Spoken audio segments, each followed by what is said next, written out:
Look at Joshua chapter 1, verses 1. After the death of Moses, the servant of God, God spoke to Joshua, Moses' assistant. What did he say, Pastor Mike? Moses, my servant, is dead. That's the whole scripture I need today. Look at somebody close to you and say, do me a favor. Don't bring nothing into this year that God didn't ordain. If it's not God, it's over. It's over. I want you to take really, really good notes, okay? Take really, really good notes. Take pictures of the screens. I'm loving how you guys are taking notes. Our word for this year is what? Come on, say it like you mean it. Become, by definition, here it is the intentional evolution of spirit, character, and calling. Pastor Mike Jr.'s definition of become for our church is the intentional evolution of spirit, character, and calling. Now, what's one of the most beautiful words in that whole sentence? Intentional. It is intentional. I pray 3 of you can receive this. This is not a season of randomness. This is not the season to be random and think you're gonna bump into a blessing, that you're gonna learn through osmosis, that you're gonna get better because you got older. The devil is a liar. This will be the year of my life where I am intentional. I am intentional about how I read the word, intentional about what I feed my spirit. Can't look at everything, can't listen to everything. I am intentional about, another beautiful word, the evolution of my spirit, character, calling. Throughout the years and throughout science, we see evolution. You see this transformation of a caterpillar that becomes a what? Butterfly. I'll never forget in the first grade, Miss McGrew's class at Central Park Elementary, Miss McGrew was teaching us about giraffes. And to this day, it's still the most vivid memory I've ever had. She said, Michael, what were giraffes? And I was like, they got long necks. And she was like, how did they get long necks, Michael? I said, they was born that way. And everybody bust out laughing. I was the class clown. And I never forget, she looked at me and said, did you know that giraffes had short necks like horses? But they ran out of food and had to evolve. I want to ask you a question. Are you going to starve or evolve? Are you going to become stagnant or evolve? They left. Are you going to stay stuck in the memory of what was? Or is this your season of evolution? Some of y'all ought to just shout, stick close to me because I'm getting ready to evolve. It's so much more in me than you see. Become is the intentional evolution of spirit, character, and calling. That is so important. It is the journey from who you have been to who God already sees.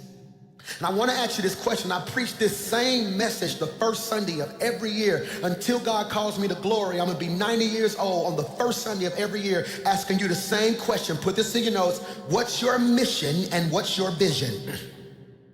I believe each person should have a personal mission statement. A personal mission statement. The mission statement is who you are. The vision is where you're going. I'm gonna say that again. If you're writing notes right now, you can put my mission is who I am. My vision is where I'm going. Or for the sake of this sermon series, my mission is who I'm becoming. My vision is what I'm pursuing. Preach, Michael. My mission is who I'm becoming. My vision is what I'm pursuing. Pastor Mike, what's your mission? You know it. Don't even realize you know it. It's to love God, love people, make a difference. Every morning I wake up, that's my mission. That's my life's mission. I'm gonna give God my whole heart to the best of my ability. I'm going to love people to the best of my ability. Give you the shirt off my back. I love going to doctor's visits. Every time I've ever walked in a doctor's visit with somebody who was sick or battling for their life, the nurses come in the hallway and say, can you come back up here more often? They just smile and they ain't been in good spirit. I love making people smile. I love standing before you and giving you work, that aha moment. I love when I'm teaching, then out of nowhere, I can see the light click. And you're like, I'm like, yeah, that's what I love God. I love people to my core. I love people, and my mission is to make a difference. Not to make money, not to be famous, not to be popular, not to be a celebrity, not to be the biggest pastor in the city. I just want to make a difference. I want, when God calls me home, I want testimonies being told of how that man made a difference in my life. That man made a difference in my life. That's my mission. The mission is what?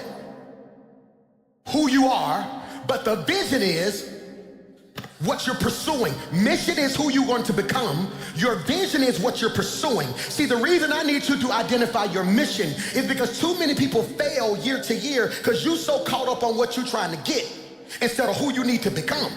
And see, if your whole life is about what you're trying to get, once you get it, it's gonna change you because you never discovered who you were. And the reason people can't figure you out is because you ain't got it, but you walk like you got it because you know who you are. And I'm telling you, if you become before you pursue, when you pursue, it won't change you because you already know who you are. That's why with or without money, I can walk in the wrong bowl. That's why you ain't the boss, but everybody asks you questions like you are the boss because the way you carry yourself say you know what you're doing. That's why folks see you and judge you and have an attitude with you, then get to know you and end up apologizing to you because they mistake your boldness for arrogance. I'm not arrogant, I'm not mean, I'm not nasty, but you ain't gonna convince me I am not what God called me. I'm preaching to three folk in here who can testify I may not have what I want yet, but I am becoming who God called me to be right now. What's the mission? What's the mission? I need you this week to pray and say, God, what's my mission? Let me say that better, because you don't know your mission if you can't provide a mission statement.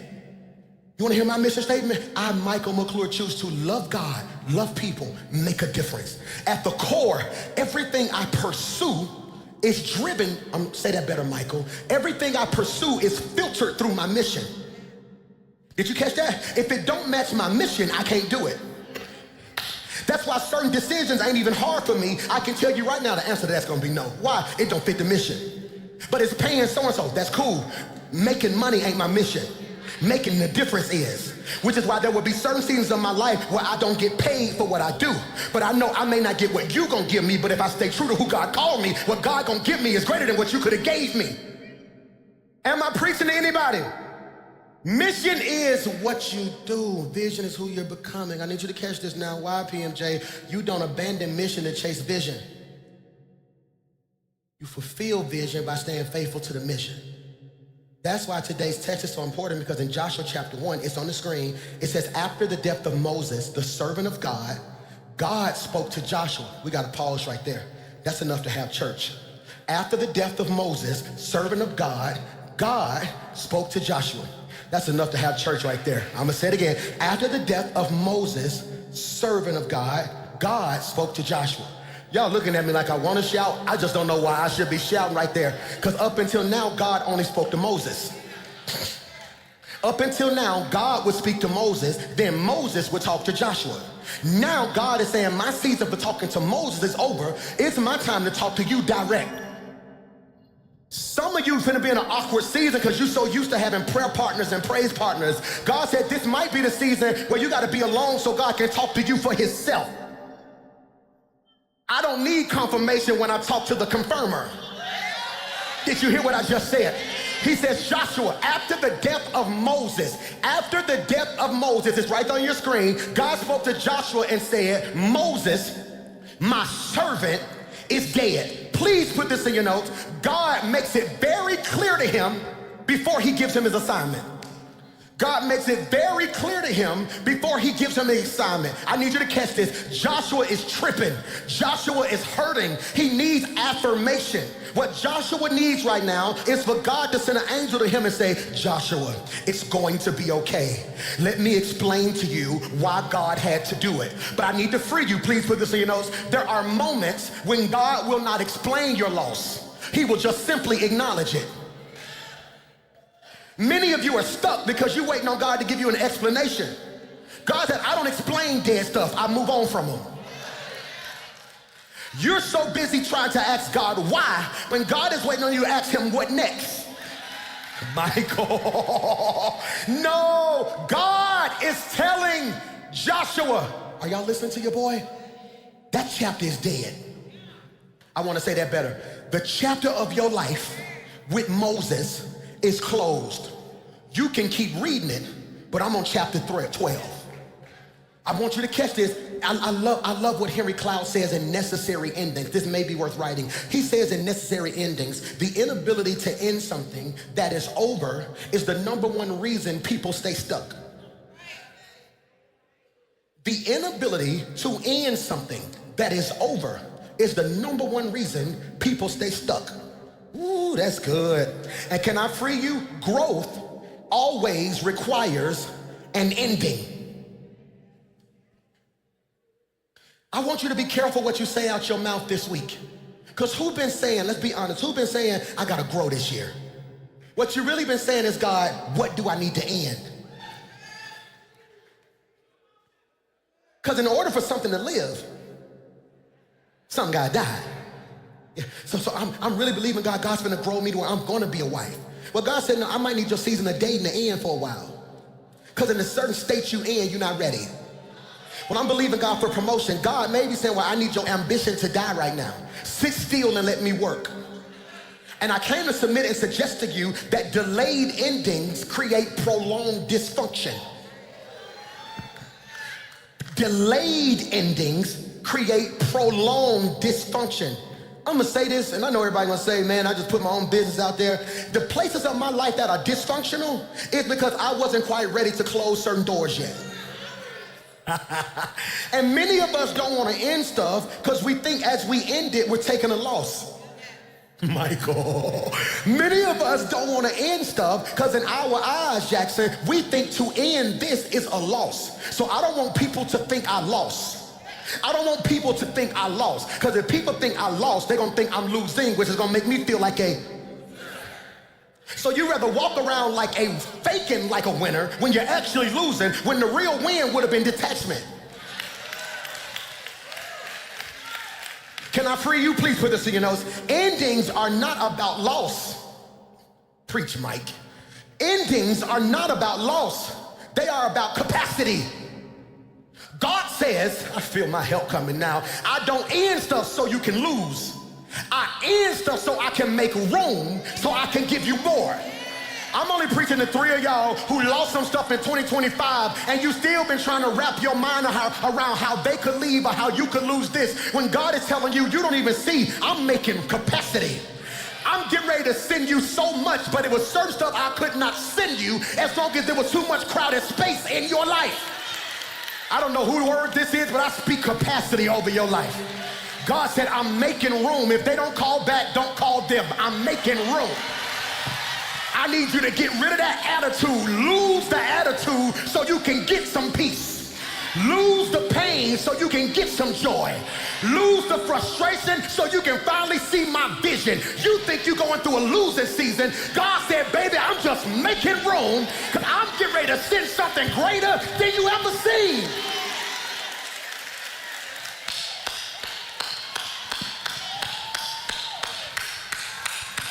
It's called capacity. It's called capacity. You over here crying about who left. You're going to stop in a minute and realize you got more money now. Because you was paying for them and you. Can I get a what? Over here talking about I can't believe they fired me. You didn't like the job in the first place. God knew you would never quit. So God is like, I'm going to make them leave you so you can finally see I'm up to something in your life. I wish I had 1,000 folk who would jump up, sit down, and shout, make room. Look at this. Why, PMJ? Put in your notes. Endings are not about loss. I'm going quickly. They are about capacity. Can you put this on the screen? There it is. Ending the wrong thing creates room for the right thing. Ooh, that boy preaching today. Ending the wrong thing creates room for the right thing. This is critical. Joshua could never become Joshua while trying to be a continuation of Moses.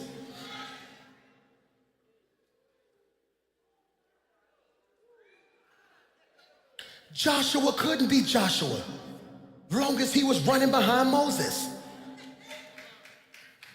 So I never forget, I was so happy being my daddy praise and worship leader. I did praise and worship, then they messed around and gave me a youth ministry. I want to be very clear. If you think The Rock is dope, my youth ministry, was off the chains. I'm talking about, I walked in our dad's office. I said, Dad, can I get one row for all the young people in our church? He was like, cool. My dad's church is a right pew and a left pew. Then it's a big center aisle. So I started out with just one row of kids, all right, boom. It was me and probably like 9 teenagers and probably 3 people in their 20s. All right, 3 months later, I got the whole left side of the church.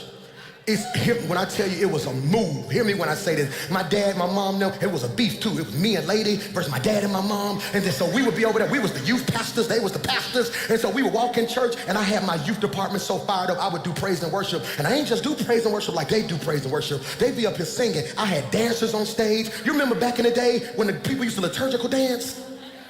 I was like, why y'all gotta wait till Easter to liturgical dance? I brought them to rehearsal. We used to sing, Lord, you're good. I used to get up on Sunday, come on, give God a hand clap of praise. They would start the music, boom, Lord, you are good and your mercy endureth forever. I still remember the steps, boy. People from every, you was one of the dancers.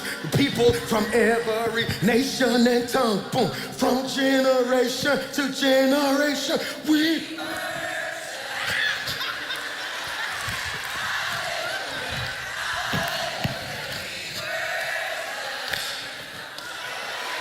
Oh my God, I just bodied that, didn't I? But think about that. You got me, I'm singing doing it. Then the dancers doing it. Then it's 300 teens on the pews just jumping. Now the parents trying to come to church to see where their kids at. So now the parents jumping. So then I come to my dad and I say, Dad, I think the Lord's calling me to start a church. My dad never said, no, I need you to be my youth guy. He understood. I would never be me. Go to the next slide. Because you don't understand, sometimes it calls for a season of detachment. Preacher Mike.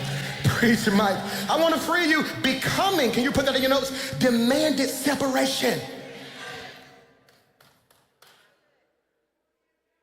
That's heavy. And many of you are so clingy, you can't become. Who wants your child to become smarter? Yet you detach and send them to school.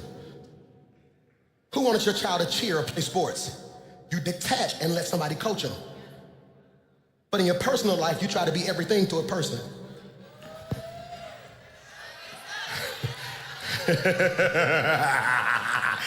Because what we do is when we lose somebody, we make them the devil. Put this in your notes. We either deify or demonize.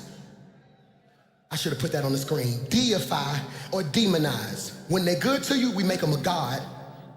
When they're bad to you, we make them a devil. And I want to say this to you, all separations ain't evil. I have friends right now I haven't spoke to them probably twice in over 3 years, because 3 years ago I realized it wasn't a sin to be friends with them. They just made the parts of me that were dysfunctional comfortable. Jesus Christ, that was good. There are certain friends in my life I had to detach from because they made the parts of me that were dysfunctional comfortable. It ain't a sin to be with them. We didn't do nothing sinful. They just made it comfortable for me to complain. They made it comfortable for me to never deal with my weight. They made it comfortable for me to be the version of me that I didn't need to be. So I had to be honest and say, hey man, I love y'all. You may not hear from me as much. I'm just working on me in some areas. And if they really love you, they respect it. Only people who like the dysfunctional you make you feel guilty for trying to be a better version of you. Preach Mike McClure. How you gonna guilt trip me for trying to be what God called me? Because now it's forcing you to deal with the fact that you ain't who God called. Am I preaching to anybody today? So hear me, because most of us don't want detachment. Hear me, most of us don't want detachment because we don't want to deal with rejection. This is critical, and I came to speak over your life. I'm finna run right here. What you think is rejection is really projection. Michael, what you think is rejection is really projection, okay? You don't like this when I say this, okay? All right, who likes rejection? Okay, I didn't think so, okay? Every mama who done had a baby, give me a what? Every mama who done had to give birth to your baby, give me a what? Every mama who gave birth to your baby and rejected the baby, give me a what? No, every mother in here rejected your child. If you look at science, your baby didn't want to come out. Your baby was floating in water, having all their food brought to them, comfortable. Couldn't nobody get to them, couldn't nobody hurt them. Your baby didn't say, I'm ready. Your body did. The only reason your baby here is because your body rejected your baby. And the rejection of your baby is the birth. You got here off rejection. So if you were birthed through rejection, what makes you think their rejection gonna kill you? So when you go through rejection in your life, instead of saying what's wrong with me, you need to say, God, what you get ready to birth in me. Talking about we don't like you, good. That must mean I'm on a level that they can't comprehend yet, and God's getting ready to birth something new in me. I've prophesied to 20,000 people that this will be the year of your life where God birthed a better. I gotta stop. Hear me. This is so good. This is so good. Why, Pastor Mike? Because I want you to realize Joshua is going through a type of rejection. He's sitting there. Who gonna help me preach? Joshua sitting there, right? Joshua, Moses dead. I don't know what to do. I don't know if these people gonna listen to me. I don't know what to do. It's like that. And God, put this in your notes, gives Joshua 30 days to grieve.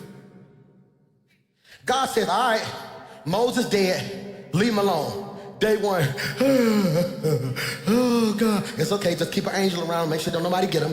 Day 5, oh, what do I do without Moses, Lord? It's cool, they was close, they was tight, God bless them. Day 10, oh, he's still out there crying, it's cool. If the relationship real, you should feel it.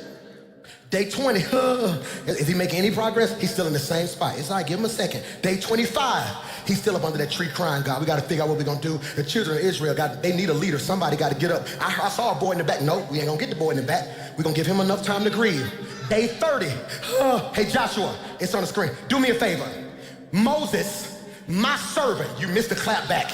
Moses, my servant, let me be very clear. He meant more to me than he meant to you.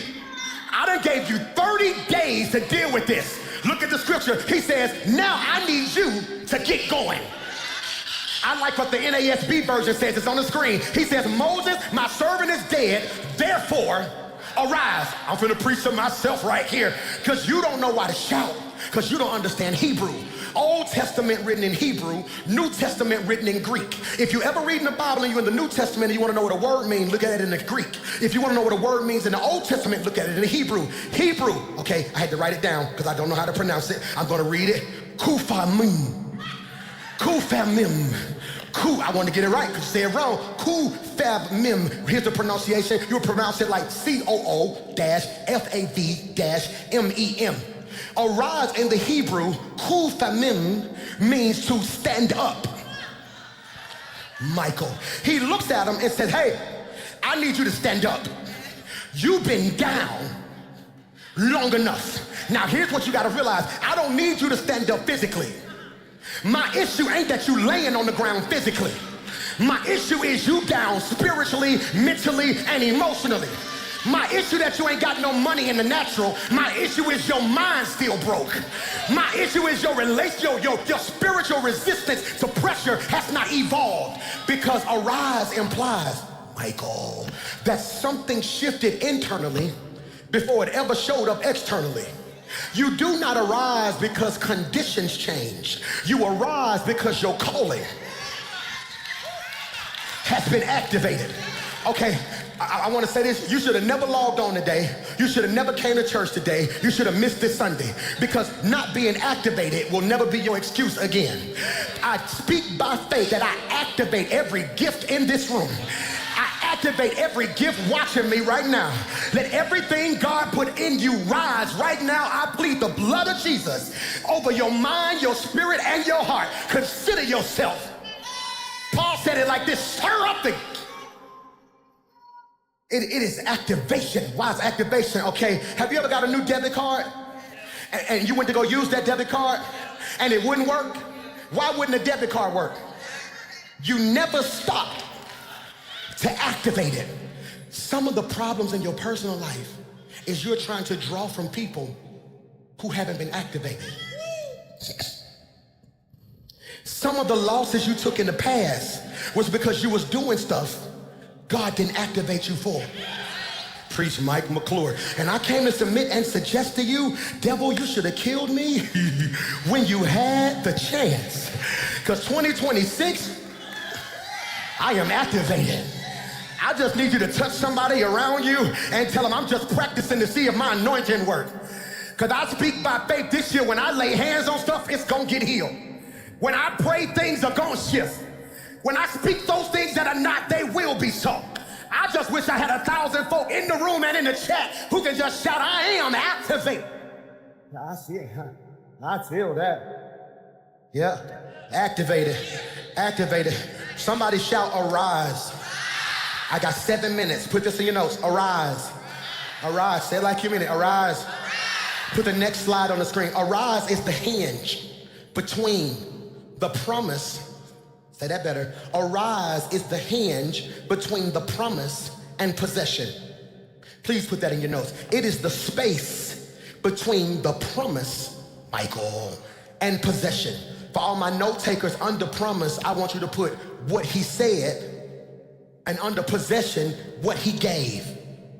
So when I tell you it's your season to become, I'm saying it will determine how you manage the space in your life between what God promised you and the day God gave it to you.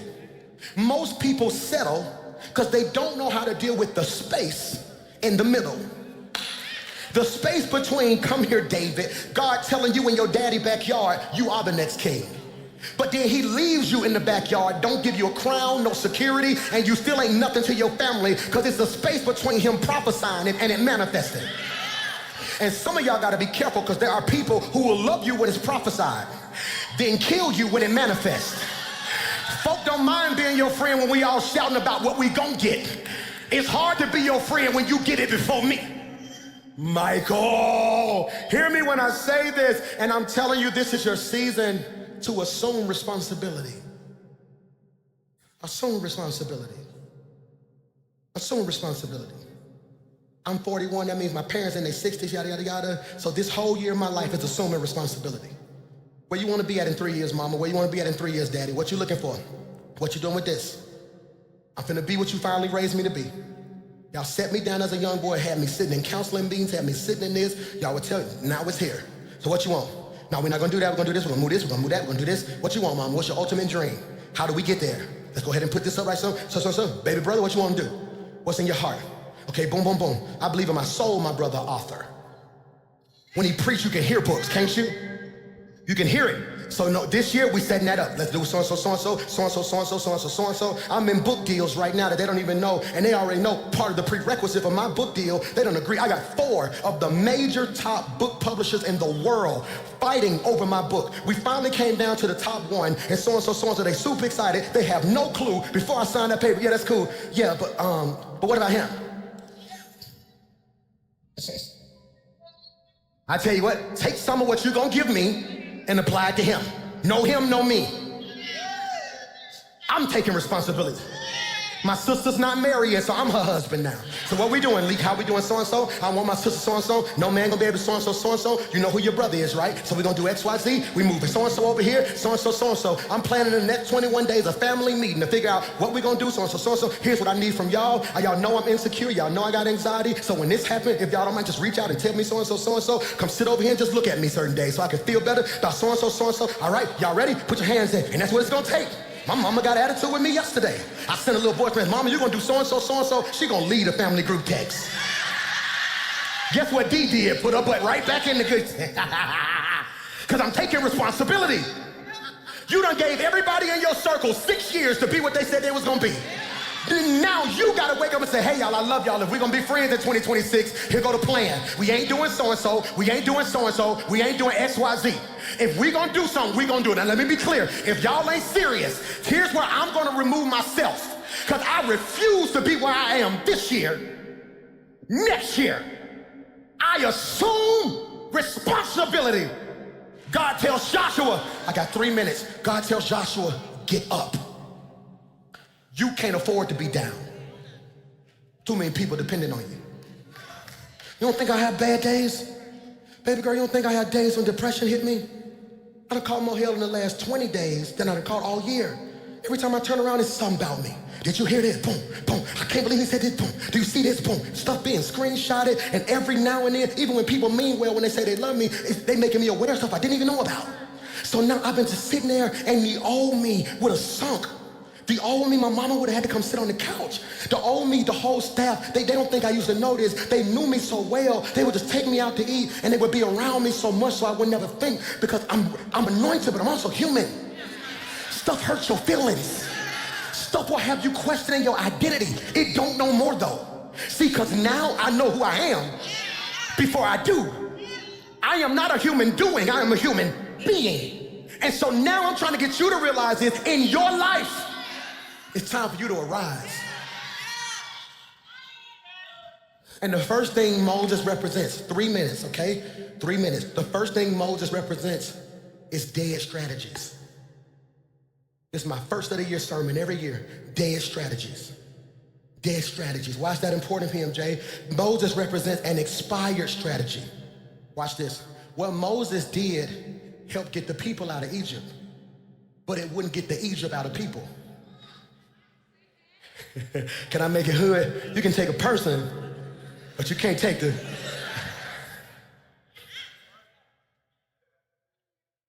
And what I'm telling you is, many of you, as you start this year, I want you to pause. Don't get upset, but if you think about it, you done made a list of goals wrapped around old strategies. Now keep in mind, I said he represents dead strategies, not failed strategies. I want to be very clear. Moses, what he did worked. Problem is, what delivered you may not develop you. This is good Sunday right here. What delivered you may not develop you. Bro, you ever been swimming before? All right, you ever seen somebody drown before? Almost drowned. They had to throw that little circle thing, that little donut out there. What is that donut thing called? Like a lifesaver. Like the candy you eat. It looked like a... I'm a big bag. Pray for me. I said that's all I can. So you know that little lifesaver? Who's seen that little lifesaver? Somebody be in the water. Like he throw that thing out there, boom, and the person grab it. What they do to it? Pull them in. You ever seen somebody go get swimming lessons? They don't use that lifesaver. They almost let you almost drown. They said, we're gonna teach you how to float. You ready? Oh, it's okay, I got you. No, it's okay, I got you. Because the instrument they use to deliver somebody is not the instrument they use to develop somebody. The strategy is different. When Xander was 10 and 12, stop! Hey, stop doing something. Don't make me tell you again. No, you can't go over your cousin's house. He turned 19 next week. My strategy's changing. Now when he texts me, Dad, can I go chill with my girl? Absolutely, man, just hit me when you get there. Right now, he don't know this, but every answer is yes. Dad, me and my girlfriend go get some meat. Man, cool, do your thing, let me know. You got money? Hey, don't let her pay, do so-and-so, so-and-so. Okay, boom. Dad, I'm thinking about going, hey man, do your thing, baby. You wanna know why? In 90 days, 120 days, 180 days, he's gonna be on his own. If my strategy don't change, he gonna leave and say, I can't wait to get out this house. I need him to be in the world, but wanna talk to me. You got me? Mike gonna be 18 in February. So it's different now. He telling me stuff like, okay, I love you, baby. No, we're cool. Dad, I don't like so-and-so. Cool. Dad, when you do something, hey, do your thing, baby, I love you. Hey, what you need? I don't know about that, Mike. If I was you, I would do so-and-so, so-and-so. Okay, cool. All right, God bless you. May 16. No, because I said so. The strategy for him ain't shifted yet. It ain't shifted yet. Because I can't apply what works for him to them. Well, they close in age, no, he's not gonna grow up fast. I can give immaturity mature access. I can't do that. See, the strategy God used for Moses was perfect for deliverance. But that same strategy isn't sufficient for development. Remember when Moses was in front of the Red Sea? He said, God, what you want me to do? What did God tell him? What's that in your hand? He asked him a question, what's that in your hand? He said, this rod that you gave me. He said, all right, cool, stretch it out. What happened? The Red Sea parted. Remember, Joshua is in front of the Jordan River. He's like, God, what we gonna do? I don't have Moses' strategy. God says, but you got the Ark of the Covenant. So he had his leaders grab the Ark of the Covenant and step in the water, and what happened? Same result, different. You better stop mimicking what people do and ask God, is that what he want you to do? Just because it worked for them don't mean it's anointed to work for Dead strategies. Let me pause and parenthetically